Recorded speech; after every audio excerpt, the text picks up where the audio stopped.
Bonjour, je suis Stella Warnier et je suis ravie que vous écoutiez Raconte-moi un commun, le balado pour contrer l'individualisme et proposer une solution concrète, les communs.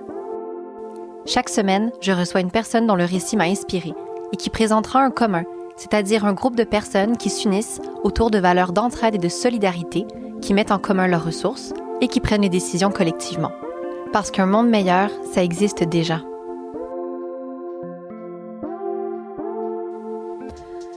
Comment rester actif dans la société une fois qu'on est à la retraite?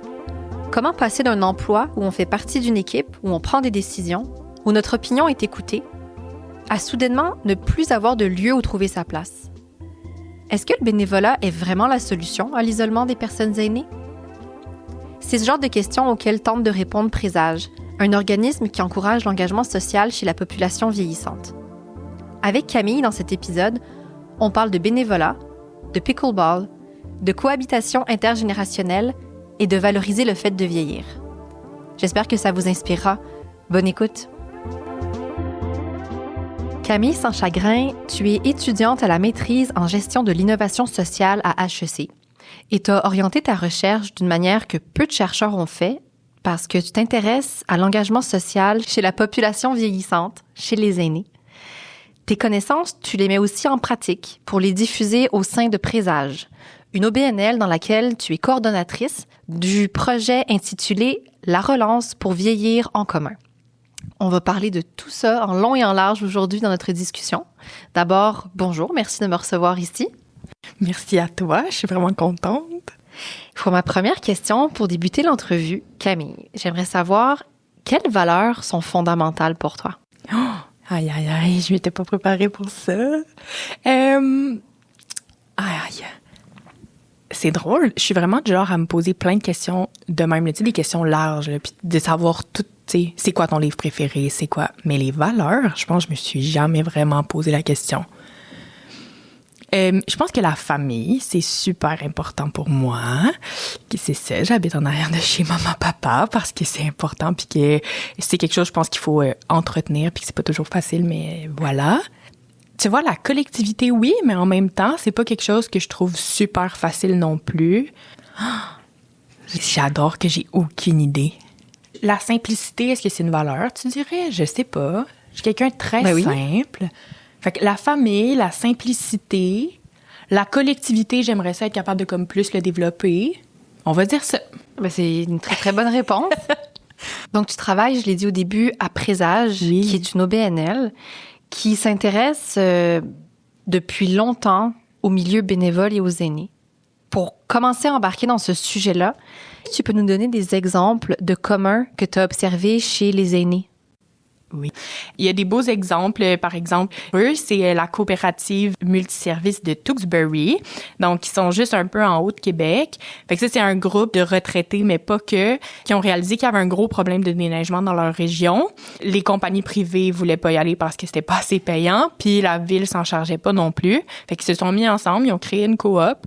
Je pense qu'ils sont à plus de 150 membres. Puis ils font du déneigement, maintenant, différents menus travaux. Fait que c'est intéressant de voir comment tout ça, ça fonctionne, comment la communauté, justement, a dit, on a un besoin, il n'est pas répondu, puis on va y répondre. Ça, c'est un bel exemple. Puis sinon, il y a aussi les aînés actifs plus de Shefford, qui, eux, offrent différentes activités. Ils organisent du pickleball, ils ont des jeux, des après-midi ludiques. Tout le monde fait du pickleball maintenant. Je suis désolée de t'interrompre, mais ce mot, je l'entends. Je veux dire, ma mère fait du pickleball. Oui. Je sais même pas c'est quoi. Il faut s'y mettre, je pense. Un petit tennis, je sais pas si... Je pense qu'on peut dire ça comme ça. Un petit tennis. Mais oui, c'est... ils sont un gros groupe, le pickleball à Shefford.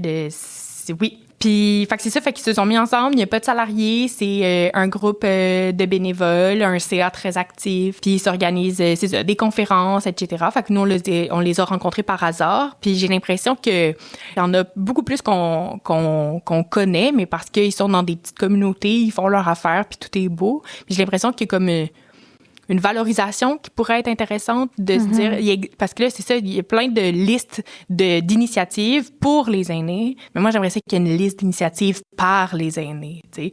J'aimerais ça. Fait qu'on commence à faire un petit bottin tranquillement, pas vite, mais je trouve que c'est des beaux exemples, puis c'est intéressant de voir comment eux fonctionnent, puis comment ça répond selon moi, à deux besoins. Par exemple, les inactifs, ce que je réalise, ça répond à leur besoin de se créer une communauté d'appartenance, de se rencontrer, de faire des activités, mais ça répond justement à leur besoin d'engagement aussi. C'est des gens qui s'impliqueraient peut-être pas si c'était pas dans ce cadre-là. Je trouve ça vraiment intéressant ce que ça puisse offrir ces deux affaires-là. Est-ce que tu peux nous faire la distinction entre bénévolat et commun? Parce que tu disais hier que les aînés ne cherchent pas forcément à faire du bénévolat 3 heures semaine. Ils cherchent une communauté dans laquelle être citoyen. Absolument. Puis moi, avec mon mémoire, entre autres, ce que j'essaie de voir, c'est justement, est-ce que le bénévolat nouveau, ce qu'on essaie de faire différemment, ça pourrait pas justement être véhiculé à travers le commun. Pour moi, une des différences super intéressantes entre bénévolat puis commoning, par exemple, en 2001, c'était l'année internationale du bénévolat et déjà là, on était comme la gang, faut faire autrement, faut réfléchir, faut laisser plus justement de place pour que les bénévoles s'impliquent, prennent part aux décisions. Les gens, ils font plus du bénévolat ponctuel, etc. Fait que c'est plein de réflexions que j'entends encore aujourd'hui, ça fait quand même, 24 ans? Puis j'ai l'impression que on essaye autre chose, mais justement, on essaye en faisant la même affaire. Mais tu disais hier, ça m'a tellement fait rire que on se pose la question dans le milieu bénévole de la rétention des bénévoles, de leur engagement, et la réponse qu'on a, c'est organisons des soupers spaghettis. C'est une belle exagération. Moi, je fonctionne beaucoup en exagération. Mais il y a de ça quand même, de se dire, ça fait vraiment longtemps qu'on se questionne sur la rétention des bénévoles, puis qu'on fait un peu la même affaire. Puis là, faut faire attention. Je sais qu'il y a 1000, c'est ça, comme je dis, on est dans les généralisations, mais j'ai l'impression que justement, faut faire autre chose, faut penser autrement, parce que effectivement que par exemple, moi, je voudrais pas un souper spag, je voudrais juste que mon engagement soit super significatif, puis que je sorte de là, puis que je me dise, hey, j'ai aidé, j'ai accompli. J'ai été valorisée là-dedans et j'ai pas été traitée comme un employé non rémunéré. Absolument. Puis je pense que c'est justement, si on suit la littérature sur qu'est-ce que les baby boomers veulent comme engagement, c'est des gens justement qui ont été valorisés dans leur travail pendant une grosse partie de leur vie, qui sortent de là avec des bagages de connaissances incroyables, puis qui se disent je veux continuer. Puis c'est vrai qu'il y a comme ce rapport-là justement de se dire j'ai été salarié, c'est moi qui a coordonné des équipes de 30 toute ma vie, puis là je vais plus faire ça, tu sais, là je sais pas comment le dire sans que ce soit mais c'est qu'ils veulent encore ça, tu sais, je veux dire à 60 ans t'arrêtes pas, tu sais 60 ans c'est tellement jeune, c'est ça que je réalisais, mais comme je sais pas qui nous écoute ici, mais sachez que genre des gens à 80, c'est beaucoup plus en forme que moi dans plusieurs cas, tu sais. Fait que c'est ça aussi qui est intéressant, c'est de comme revoir notre rapport au vieillissement, de se dire que justement les personnes que j'ai interviewées ils ont genre 78, puis ça fait 10 ans qu'ils s'impliquent, puis qu'ils font c'est incroyable, fait que tout ça pour dire, puis là, je me rappelle plus ce que je voulais dire. Mais c'est peut-être ça le secret de rester jeune. Oui, c'est les communs, c'est de s'impliquer dans la communauté. Absolument, je pense que oui. Mais c'est ça, c'est justement se dire qu'à 60 ans, je prends ma retraite merveilleuse, ou 65, peu importe, mais j'arrêterai pas de vouloir m'impliquer puis d'être un citoyen à part entière. Puis c'est ça, justement, je pense, la différence un peu. Le bénévolat est encore dans notre tête, je crois. Il y a encore une partie d'obligation, par exemple, puis je pense que le bénévolat ou justement le commoning, être commoneur, il y a une partie très politique, très citoyenne qu'il faut revaloriser. C'est une implication. C'est pas juste s'arranger qu'il y ait des services qui soient offerts, là, c'est s'impliquer, c'est prendre part à sa communauté. Fait que je pense qu'il y a tout ça aussi qui est vraiment possible avec les communs, parce que je dis pas que on peut pas réinventer le bénévolat traditionnel en ce moment, qui est le plus connu. C'est pas ça que je dis, c'est juste c'est plus difficile, je pense. Je pense que le bénévolat commence à avoir une connotation qui est difficile à comme changer, etc. Fait que pour nous, à Présage, c'est de se dire on va faire un pas de côté, puis on va aller voir qu'est-ce qui se passe dans les communs, puis qu'est-ce que on peut développer, puis au pire aussi qu'est-ce qu'on peut ramener dans un bénévolat plus traditionnel. Il y a, entre autres, toute la question de... On est tous sur le même pied d'égalité. On vit un besoin qui est commun à toute cette gang-là, qui est dans le commun, justement. Puis c'est pas, par exemple, des gens qui vont aider d'autres. Je trouve que c'est intéressant, cette nuance-là, c'est pas des gens qui sont en bonne position qui vont aider des gens qui sont en moins bonne position, par exemple. C'est vraiment... on a tout un besoin de logement, ben on va se mettre ensemble puis on va y répondre. Fait que je pense que ce rapport-là, qui est pas comme de niveau puis qu'on soit tous sur le même pied, c'est intéressant.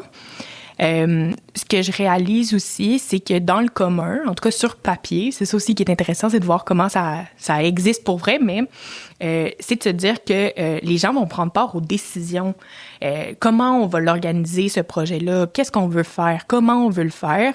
Tandis que dans une certaine mesure, le bénévolat encadré permet quand même un peu moins ça. Fait il y a comme quelques éléments comme ça, mais je pense que c'est les deux principaux, là, pour moi, qu'il y a une différence entre s'impliquer dans du bénévolat plus traditionnel ou s'impliquer au sein d'un commun. Comment est-ce que tu diffuses l'idée des communs quand tu approches des groupes d'aînés et surtout, comment est-ce que c'est reçu? Oui. C'est ça, dans le fond, Présage, on a fait un partenariat avec le Critique, le collectif de réflexion et d'intervention sur la transformation et l'institution des communs. Puis on a développé des conférences qu'on a adaptées du matériel que le Critique avait déjà, mais qu'on a essayé de mettre encore plus à notre sauce. Mais j'avoue que moi, la définition que Présage a comme gardée, endossée ou qu'on pense qui fonctionne le mieux, c'est celle tirée des travaux d'Yves-Marie Abraham, puis qui présente les 4 axes qui, selon moi, sont comme mobilisateurs de réflexion quand on est déjà dans un groupe. Fait que c'est les 4 axes en ion. Fait que pour moi, je trouve que c'est aussi facile comme mémo technique. Mais il y a la communalisation, fait que l'idée de mettre en commun, la démocratisation, donc décider ensemble, la coopération, donc on s'entraide, et il en manque tout, c'est ça. Quand on est rendu au dernier, il en manque tout le temps un. Je vais être capable. Coopération, démocratisation, autoproduction. Oui. Autoproduction, faire soi-même. Donc, pour nous, c'est d'y aller par là. Puis aussi, quand je fais la définition comme plus écrite, moi, j'aime toujours parler du fait que c'est des gens qui se rassemblent selon des besoins ou des aspirations. Il y a toute l'idée de la ressource, mais j'ai réalisé que ça parlait beaucoup moins. Surtout dans les communs que nous, on observe, on dirait que ça part souvent ça d'un besoin de créer une collectivité, un besoin de se loger, fait qu'on va créer de l'habitation, un besoin une aspiration de se mettre ensemble puis apprendre les métiers hors textile, par exemple. Fait que pour nous, c'est vraiment cette définition-là on part de besoins d'aspiration, puis les ingrédients, mais c'est ces 4 ions-là. Mm-hmm. Puis la deuxième partie de la question, c'était est-ce que c'est bien reçu? Puis ce qui est intéressant, c'est que jusqu'à maintenant, les réactions qui sont souvent là, c'est ben finalement, on est un commun, par exemple, ou on pourrait ressembler à ça, ou ben je connais beaucoup plus les communs que je le pense. Puis ça, pour nous, c'est important en Présage de dire, ben effectivement, les communs, ça a comme cette racine-là qu'on connaît, qu'on aime, mais avec une twist un peu, tu sais, les communs, on le sait, mais je pense qu'on le fait pas tout le temps. On le fait plus, ou pas autant qu'on le souhaiterait. Fait que pour moi, c'est comme, ah oui, ça vous dit de quoi? Mais comment on le fait pour le faire, là? Comment on se met là-dedans? Fait que jusqu'à maintenant, je pense que les réactions sont quand même très positives. Puis que c'est ça que ça rallume l'espèce d'envie de se mettre ensemble, de plus prendre part aux décisions, puis de rebâtir des projets qui sont à notre image, dans le fond. Donc, c'est bien reçu, finalement, parce que c'est un concept qui plaît et qui renvoie à des choses qu'on connaît déjà tous et toutes, à quoi on aspire souvent aussi. J'aimais beaucoup hier le fait que tu décrivais que les groupes que tu approches à travers Présage, en fait, pour les encourager à, en fait, comprendre le concept des communs et le mettre de l'avant. Tu ne discrimines pas entre les projets que tu rejoins en te disant, sont-ils des communs parfaits? Est-ce que les 4 axes en ion que tu nommes au début sont tous vraiment remplis à 100%? Tu disais hier, même s'il y en a seulement 1 ou 2 de ces axes-là, j'y vois une intention de faire commun, et j'arrive là-dedans pour donner peut-être le petit élan supplémentaire, là. Oui, absolument. Puis je trouve ça le fun aussi de permettre à ces groupes-là de prendre le temps de se dire, hey, par exemple, la coopération au sein de notre groupe, c'est incroyable, les liens, l'entraide, le care. Fait que de se dire aussi qu'il y a des trucs dont il faut prendre soin, puis d'autres éléments qu'on peut se permettre de réfléchir, de pousser plus loin. Fait que j'aime ça, oui, essayer de réfléchir avec ces 4 axes-là. pour faire un espèce de petit diagnostic ou des réflexions là, par rapport à comment notre groupe fonctionne, puis comment surtout on souhaite qu'il fonctionne. Parce que souvent aussi, c'est quand j'ai fait des entrevues, ça c'est pour mon mémoire, on va mélanger les deux là. C'est comme Camille a fait tout ça, mais c'est quand j'ai fait des entretiens avec mon mémoire. Souvent aussi, c'est quand ils me parlent de leur projet, je réalise que sur papier, ils ont vraiment envie que ce soit comme un commun pur, mettons. Mais après ça, c'est de leur faire refléter comme finalement, peut-être que ta prise de décision est quand même assez limitée, que ton CA il est très important, même si tu as envie que tous tes membres soient impliqués. Fait que je trouve que c'est le fun aussi d'amener un œil extérieur parce que ces gens-là sont, tu sais, ils travaillent là, c'est de la job étonnamment là, mais c'est un gros projet, ils mettent plusieurs heures. Fait que des fois aussi, c'est pas facile de se remettre en question ou de juste comme prendre un pas de recul. Fait que je trouve que ça aussi, c'est le fun de dire, je pense que vous avez cette aspiration-là de, par exemple, prendre des décisions tout le monde ensemble, mais comment on peut réellement s'arranger pour que ça fonctionne. Puis tu m'amènes sur ma prochaine question, en fait, là, sur l'aspect démocratisation, donc prise de décision ensemble. C'est quelque chose qui n'a pas été forcément mis de l'avant dans la vie de chacun. Ce que je veux dire, c'est qu'on n'a pas tous et toutes eu l'occasion d'acquérir cette expérience-là, déjà de savoir que notre voix est prise en compte dans un groupe, d'apprendre à écouter les autres, d'exprimer un désaccord d'une manière constructive. Donc, quand tu abordes cet aspect spécifique-là des communs, la prise de décision collective, qui est un pilier fondamental des communs, et que tu l'abordes avec des gens qui ont 60, 70, 80 ans, qui ont des parcours de vie diverses, comment ça se passe? Mais c'est intéressant parce que justement, il y a un groupe que je rencontrais la dernière fois puis je leur faisais refléter, est-ce que vous savez d'où le monde vient? Tu sais, ne serait-ce que même, peu importe l'âge qu'on a, de savoir, c'est quoi ton travail? Qu'est-ce que t'as fait? Dans quoi tu t'es déjà impliqué? Est-ce que toi, t'as déjà fait ça? Participer à ces décisions-là. Fait que je pense que c'est important aussi, surtout dans des groupes, tu sais, ils ont vécu des carrières, ils ont vécu des vies au grand complet. Fait que, mais c'était quoi cette vie-là? Qu'est-ce qu'il y avait là-dedans? Puis comment ça se reflète aujourd'hui dans la manière à laquelle tu participes au commun? Puis ce que je réalise aussi pour nous, la démocratisation, c'était un des piliers les plus importants aussi quand on parlait à la population aînée, parce que justement, c'est quelque chose qu'il y a de moins en moins. Par exemple, dans la littérature, à chaque fois que je parlais d'un projet avec des aînés, puis même si c'était écrit par et pour des aînés, mais pour moi, c'était avec des aînés. Ça restait dans l'idée de la consultation. On va leur demander, puis on va le faire finalement. Fait que pour moi, le faire pour eux. C'est ça, exact. Fait que pour moi, la démocratisation, c'est important pour se dire, justement, est-ce qu'on a déjà eu l'opportunité de prendre des décisions en gang? Est-ce qu'on sait comment le faire? Puis en plus de ça, on est dans une période de notre vie où en général, on est du genre à se faire dire faites juste nous dire ce que vous avez le goût, puis nous, on va le faire. Ils sont infantilisés. Il y a quand même, moi, j'ai l'impression qu'il y a quand même de ça. Après ça, ce que je trouve intéressant, c'est quand c'est des groupes avec juste des aînés, par exemple. Là, on est entre nous autres. Fait qu'il y a peut-être ces dynamiques-là qui sont moins présentes. Mais c'est ça, de se rappeler que on part pas tous de la même place, puis qu'il y a beaucoup d'apprentissage aussi à faire par rapport, justement, comme tu dis, à comment on est capable d'avoir une discussion qui est intéressante et pertinente, puis que tout le monde est capable de donner son avis, puis que ce soit bien accueilli, etc. Fait que je pense qu'il y a beaucoup d'apprentissage. Puis en plus, je trouve que c'est intéressant, justement, dans le milieu du vieillissement, dans le milieu aîné, de se dire, on va avoir un réel pouvoir. Que la décision, elle soit à différents niveaux, puis pas juste comme qu'est-ce que vous avez le goût de faire, puis après ça, on décide plus, tu sais.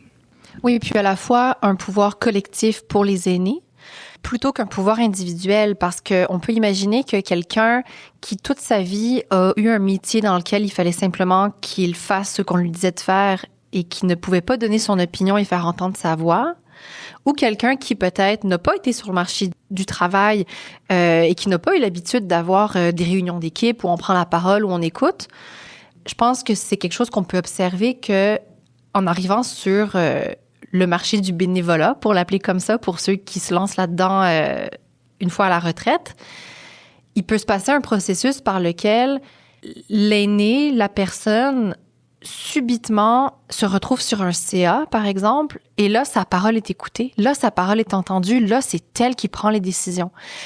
Et là, ça peut être vécu comme en anglais, on dit empowerment. Il n'y a jamais eu de bonne traduction en français, mais une reprise de son pouvoir personnel qui peut être bénéfique sur le coup parce que là, ben, c'est qu'on découvre qu'on peut se faire entendre, mais ça peut aussi prendre beaucoup de place dans un groupe. Ça peut aussi faire que l'ego passe avant l'écoute active de ce que chacun a à proposer. Donc, c'est des dynamiques qui sont quand même complexes. Et je trouve que c'est important de le nommer comme ça pour avoir une approche qui est empathique, avec la compassion de comprendre, mais qu'est-ce qui fait que peut-être il y a des gens qui prennent trop de place dans les groupes? Ben, ça vient peut-être d'une blessure de pas avoir été écoutés avant dans leur vie, tu sais. Oui, absolument. Puis je pense que ça s'est reflété beaucoup dans les entretiens que j'ai faits. Puis tout ce rapport-là, justement, entre l'individu puis le collectif, tu sais, de rappeler vraiment souvent au monde que est-ce que cette décision-là, par exemple, tu la prends pour toi ou tu la prends pour le groupe? De mettre vraiment le groupe, le commun, ce à quoi on essaie de répondre avant notre désir à nous, justement, que notre idée, elle soit prise parce que c'est gratifiant puis que c'est bien le fun quand ça fonctionne. Fait que je pense qu'il y a beaucoup de ça aussi, de se faire un rappel de... Ben là, en ce moment, là, je suis là pour le groupe. Fait qu'il faut que j'essaie de mettre de côté mon intérêt personnel. Puis ça, je pense que ça fait partie de l'apprentissage de plusieurs. Oui, puis là, on parle des aînés parce que c'est la thématique de notre discussion, mais tout ce qu'on vient de dire est applicable absolument à tous les âges. Absolument. Absolument. Ouais. Oui. Est-ce que, parlant de ce que les communs peuvent offrir, on discutait hier de la solitude qui accompagne souvent le vieillissement, alors que ça pourrait être totalement différent. Est-ce que cette solitude peut être finalement un moteur chez les aînés pour s'engager dans la communauté? Mais c'est intéressant, ce qui arrive pour plusieurs. Il y a aussi, on déménage, par exemple. On était, par exemple, peut-être en ville pour le travail. On arrive à la retraite, puis là, on décide de s'excentrer un peu. Mais d'arriver dans une nouvelle communauté, puis de pas connaître personne, à tous les âges, c'est inquiétant. Mais je pense que en vieillissant, ce l'est aussi. Puis j'ai entendu beaucoup, c'est ça, c'est ce désir-là de se recréer une communauté.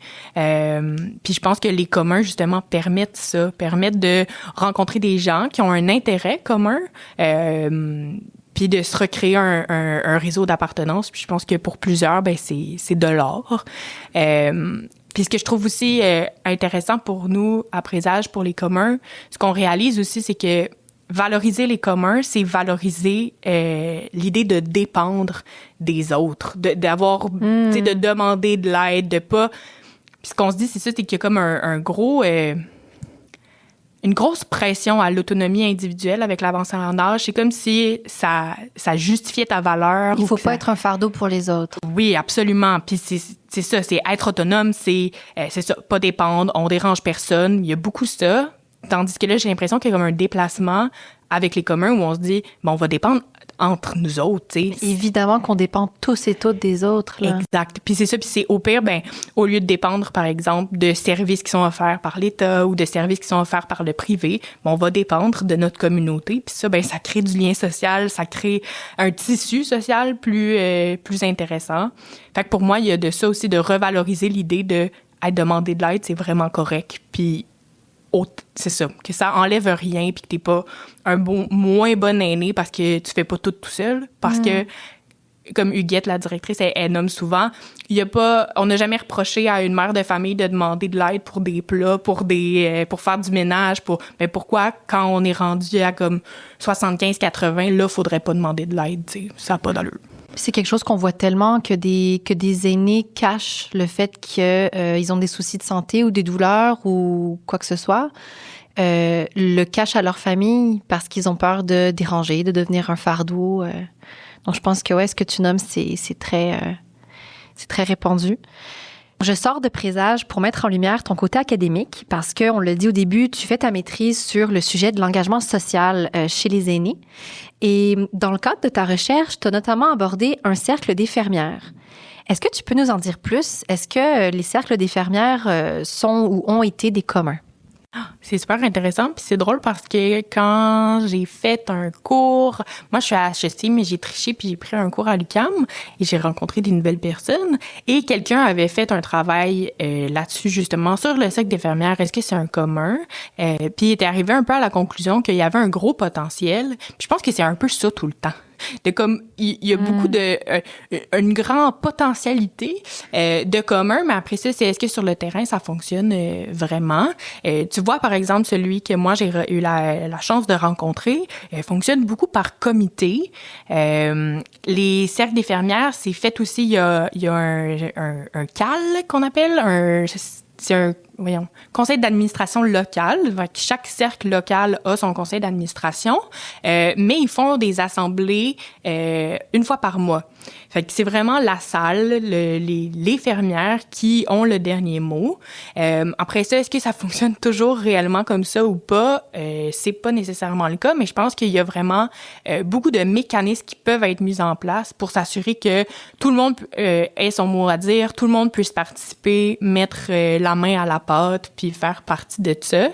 Fait que ce que j'ai réalisé, c'est que c'est ça, un grand potentiel, puis après ça, ben c'est de voir est-ce qu'on est capable de l'utiliser, ce potentiel-là, pour faire vivre le commun au meilleur de nos capacités.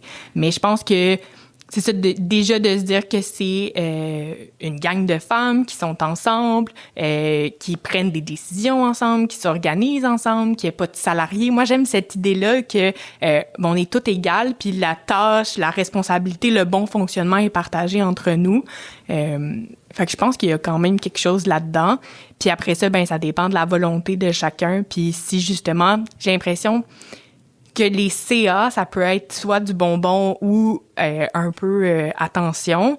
Est-ce que c'est eux qui essaient de comme garder le pouvoir ou vraiment la salle peut décider? Je pense que ça, c'est un des éléments là qu'il faut garder en tête.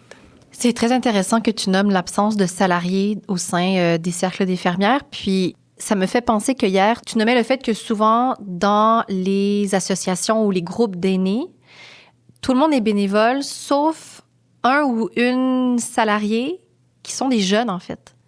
Oui, mais c'est ça, je trouve ça intéressant de...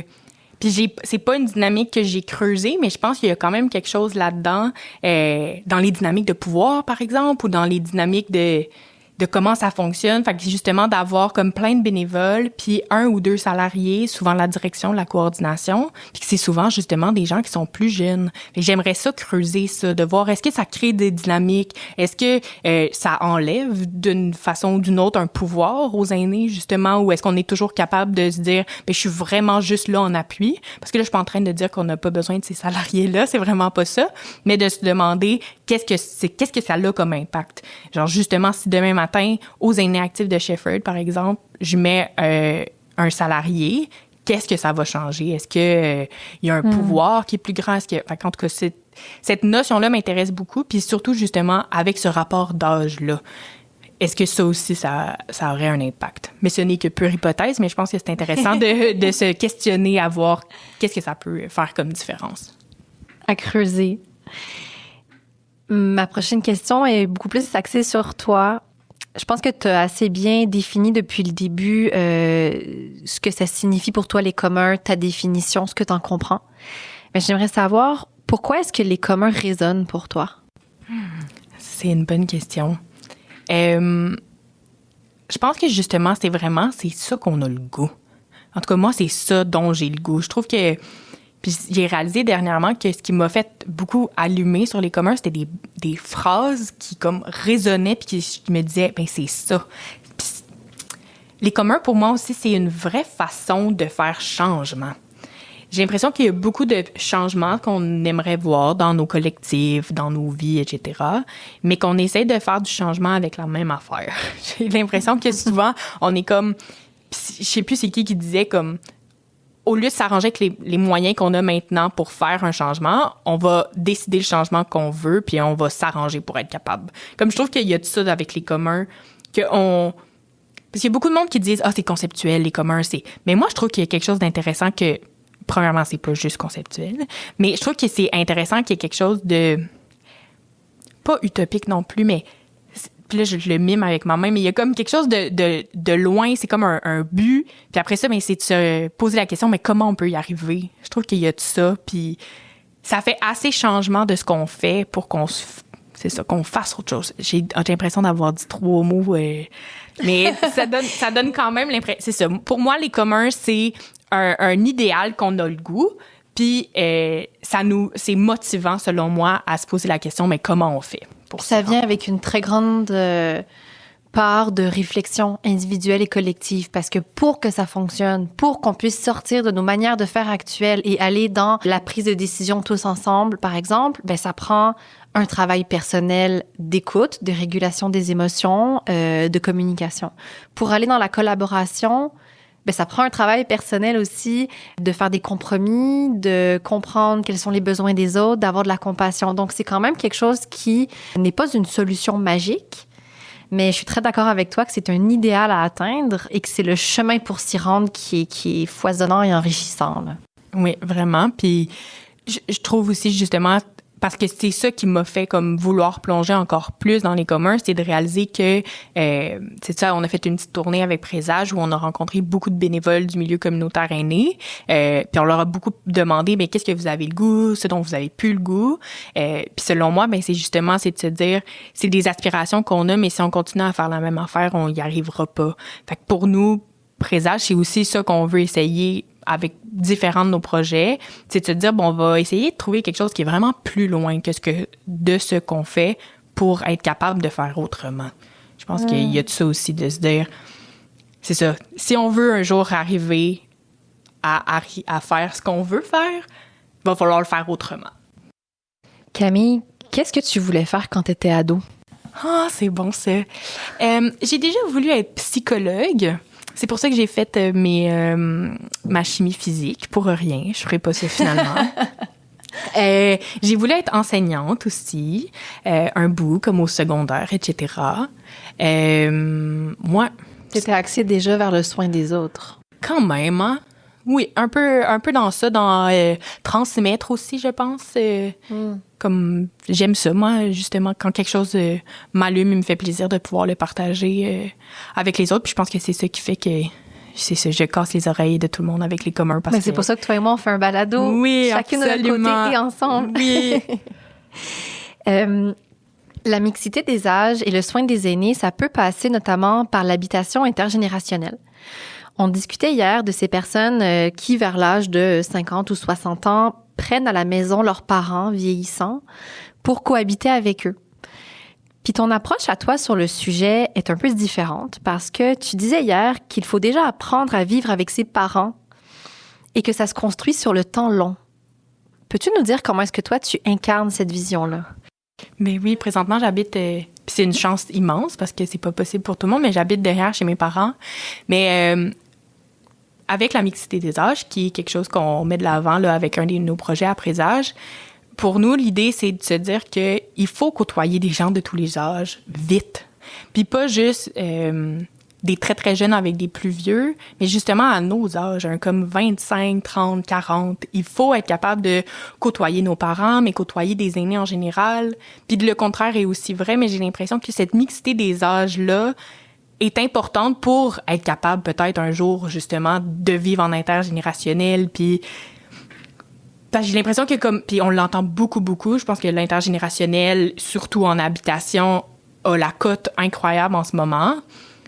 Mais j'ai l'impression que c'est un peu presque pensée magique de se dire que si t'as pas côtoyé personne de vieux dans ta vie, puis j'utilise le mot vieux à tort et à travers, mais si t'as jamais côtoyé des gens qui ont pas ton âge, comment tu vas faire rendu là? Puis le contraire est vrai aussi, puis on l'entend beaucoup. Quand des personnes aînées se mettent ensemble, se disent on veut créer de l'habitat, souvent c'est intergénérationnel, c'est oui mais si ça fait pas trop de bruit, oui si les enfants sont pas trop gossants, oui si... Fait que tu sais, je pense qu'on a vraiment une incapacité à cohabiter de base, je pense. J'ai l'impression qu'il y a vraiment quelque chose qu'il faut comme prendre plus le temps, faire... Puis justement, notre projet s'appelle « Briser les silos de l'âge ». Puis on a vraiment fait ça, cette catégorisation-là de 15-18, 35, tu sais. Mais c'est-tu nécessaire? Moi, je pense que, justement, en côtoyant des gens qui ont 78, je suis comme... Mais je m'en fous que t'aies 78. Mes conversations sont si plus intéressantes que si j'en avais avec des gens de mon âge. Fait que je pense que c'est comme ce flou-là artistique entourant l'âge qui est nécessaire, selon moi. Puis justement, si on veut aspirer à être capable de prendre soin des gens qui nous entourent avec l'avancée en âge, ben il faut quand même avoir été capable, selon moi, de se côtoyer avant Puis effectivement, comme tu disais, sur le temps long. Tu es à la fois dans le monde académique et dans le très concret, dans la diffusion des communs. Comment est-ce que tu perçois l'amalgame entre ces deux sphères? C'est vraiment intéressant. Je pense que je suis rentrée dans les communs justement avec l'idée de l'académique. C'était beaucoup dans mes lectures, Puis j'ai fait un épisode de balado sur comme voici mes lectures marquantes, puis des citations, puis des trucs comme ça. Pour moi, justement, cette théorisation-là est intéressante parce que c'est une façon quand même plus tranquille, plus éloignée, un pas de distance de rentrer dans les communs. Parce que je trouve qu'il y a ça aussi de si tu m'avais dit demain matin, hey, un commun, faut que tu sois en gang, faut que tu le fasses, faut que j'aurais comme moi je suis un petit peu d'anxiété sociale mettons là. Fait que tu sais ça m'aurait comme un peu stressée. Fait que là de le voir un peu sur papier puis de se dire ah oui OK ben je peux lire sur des communs qui existent déjà, je peux lire sur c'est quoi cette idée-là etc. Fait que je pense pour moi ça a été nécessaire d'entrer par cette porte-là. Mais après ça, par exemple, je réalise que la posture de chercheur, puis après ça, je sais qu'il y a plein de postures de chercheurs, chercheuses, que ça se réinvente, mais quand j'ai fait mes entretiens, j'avais tellement le goût de pouvoir répondre tout le temps. Tu sais, j'ai haï ça, juste demander aux gens de me raconter. J'ai vraiment plus le goût, justement, de dire « Hey, mais ça, tu y as-tu pensé?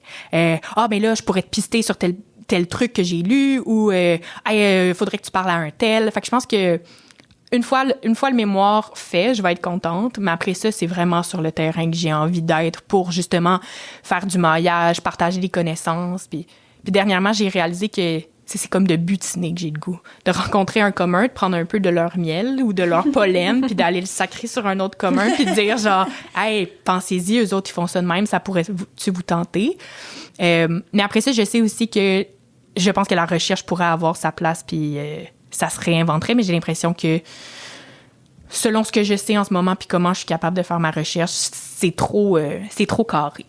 Fait que j'ai le goût après ça de juste me lancer puis c'est intéressant de quelqu'un à présage, Guylaine, allô, je te salue, qui nous aide beaucoup sur tout ce qui est la mobilisation des connaissances, la mobilisation des savoirs, puis c'est là-dedans que j'ai le goût d'y aller puis de réaliser que même si c'est pas de la recherche académique, il y en a tellement des savoirs puis on va les diffuser puis on va le faire, tu sais. Dans tous les cas, je sais aussi que mon mémoire, par exemple, ben, je veux que ce soit des belles notes praxis en commun. Pour ceux qui connaissent, ça vaut la peine. C'est une mine d'or. J'ai fait un épisode là-dessus, justement, avec Joël de Projet Collectif. Donc, on a parlé de en commun et praxis et passerelles. Mais donc, c'est voilà. ça. Shout out. Oui. Fait que je pense que dans tous les cas, je sais aussi que mon mémoire va être, une fois sorti, le moins académique possible pour justement que ces savoirs-là soient accessibles puis puissent être diffusés, partagés. On arrive à mes petites questions de la fin. Oui. Est-ce que tu sens aujourd'hui, Camille, que tu es alignée avec tes valeurs? Oui. Oui, je suis vraiment contente. Puis justement, j'ai réalisé, tu sais, mon parcours, justement, c'est encore très scolaire, mais je savais pas trop, etc. Mais là, on dirait que quand j'ai rencontré les communs, je me suis dit, bon, ben voilà.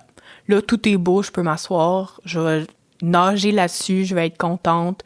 Je trouve que je suis bonne dans ce que je fais. Je trouve que ça a de la valeur, que je fais pas trop de tort. Fait que, je suis vraiment contente. Puis je pense t'as vraiment trouvé ta place. Ouais, vraiment. Puis j'ai le goût de continuer là-dessus, puis de réfléchir à toutes ces petites questions-là à ma hauteur. Puis oui, j'en remercie qu'il faut remercier. Là. Mais ouais, je suis vraiment contente. Puis je trouve que c'est aligné avec ce que j'ai envie. Puis ça me pousse justement à... Tu sais, je le disais tantôt, mettons, si on m'avait sacré dans un commun pour que ça arrêté ça ma porte d'entrée, j'aurais peut-être un peu capoté. Fait que là, il y a ça aussi de me dire, bon, ben, il faut que je sois une cordonnière bien chaussée aussi, de me dire, ben, mets les mains dans la terre aussi, trouve ta manière de t'impliquer toi-même. Là, je dis pas partir un commun demain matin, mais de trouver comment moi aussi je peux m'impliquer, puis justement. Fait que je trouve que c'est aussi challengeant de me dire, bon, ben, t'es à ta place, mais là, continue là-dedans aussi. Quelle est ta plus grande fierté? Ben, pour vrai, là, en ce moment, je suis vraiment contente de tout le matériel que j'ai pu créer pour la relance pour Virer en commun. Vraiment, là, je vous invite à aller sur le site de Présage, www.présage avec un S/relance. Mais les balados que j'ai fait, les conférences, etc., je pense qu'il y a quelque chose de nouveau aussi là-dedans. Je trouve ça le fun de réaliser que du milieu des communs, on parle pas beaucoup des aînés, puis dans les aînés, on parle pas des communs, puis il y a vraiment de quoi là. suis contente d'avoir comme trouvé cette... Puis là, je dis pas que je suis la première au monde à y avoir pensé, là, c'est pas ça que je dis, mais ouais, je suis vraiment fière de ça, puis du travail accompli, puis de voir que ça résonne, puis que les gens sont contents, puis de penser que genre ça va pouvoir perdurer dans le temps. Moi, pour vrai, je pense que ça fait partie de mes très grandes fiertés, quoi. Ben, tu participes véritablement à un shift culturel dans la manière de réfléchir parmi les groupes que tu abordes. Donc, c'est vraiment précieux. Puis je pense que beaucoup de gens peuvent être très reconnaissants de tout le travail que tu fais. Puis pour ma dernière question, qu'est-ce que tu aimerais dire aux aînés, s'il y en a qui nous écoutent, on le souhaite, qui entendent peut-être parler des communs pour la première fois? Ben, je pense qu'il y a quelque chose à aller voir là-dedans pour tout ce qui est un shift, en bon français, un changement de cap par rapport au vieillissement. Moi, j'ai l'impression que dans les communs, il y a tout ça aussi. Les communs permettent... Parce que c'est ça, dans un de mes speeches, pour moi, une société des communs. Si demain, là, on se dit, hey, les communs, là, ça existe, puis c'est partout, puis c'est... Dans ma tête, le vieillissement va reprendre sa place, puis ça va être correct d'être vieux. Fait que je pense qu'il y a de ça... si j'étais un aîné en ce moment, je voudrais aller creuser les communs pour toutes ces réflexions-là de rester des citoyens actifs, de s'impliquer, de s'engager, d'avoir un engagement qui nous convienne.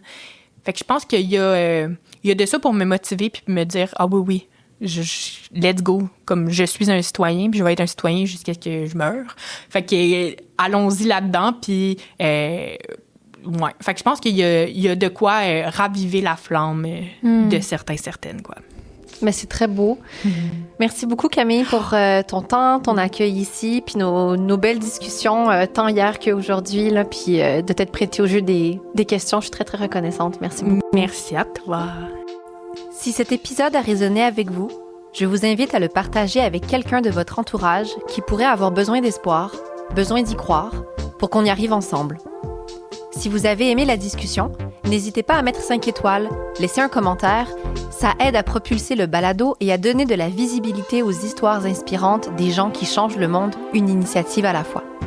Finalement, si vous avez envie de vous impliquer dans des communs, d'en jaser, de participer à la vie collective, j'espère que cet épisode sera une petite étincelle qui nourrira votre élan. Merci pour votre écoute.